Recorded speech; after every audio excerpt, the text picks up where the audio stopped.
در تقرب به خدا ویژگی خاصی دارد. همانطور که اطلاع دارید حتی تولد او در خانه خدا بود.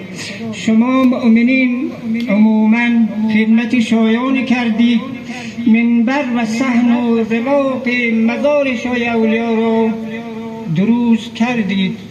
شما با خدا معامله کردید، به شای اولیا خدمت کردید و به آل پیغمبر خدمت کردید.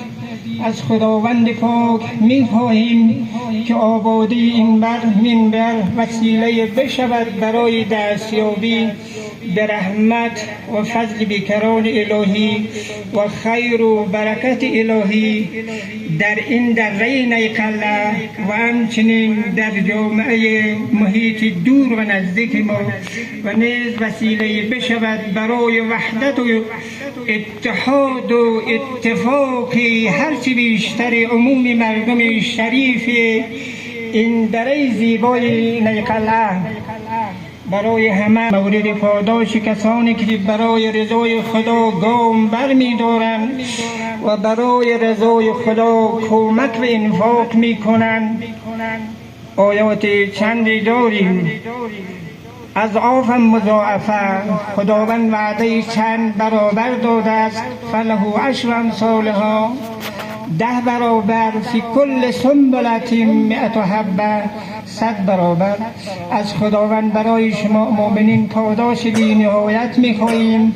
آنهایی که از کشورها الهی به اخص صفاتک و به عز جلالک، به عظم اسمائک و به نور انبیائک و به دماء شهدائک و به مناجات فقرائک، نسألك زیادة فی العلم و سعة فی الجسم و طولا فی العمر و برکة فی الرزق و توبة قبل الموت و راحة عند الموت و مغفرة بعد الموت و نجاة من النار و دخولا فی الجنة و عافية فی الدین و الدنیا و الآخرة.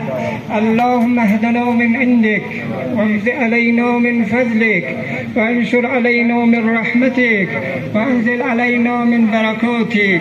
اللهم طهر قلوبنا، اللهم استر عيوبنا، اللهم بيض وجوهنا، اللهم ارحم آباءنا، اللهم اغفر أمهاتنا، اللهم شتت شمل أعدائنا، اللهم شتت شملهم، اللهم فرق جمعهم، اللهم خرب بنيانهم، اللهم أهلكم بالأجل، اللهم أهلكم كهلاك الشداد، اللهم أهلكم كهلاك النمرود، اللهم أهلكم كهلاك الفرعون.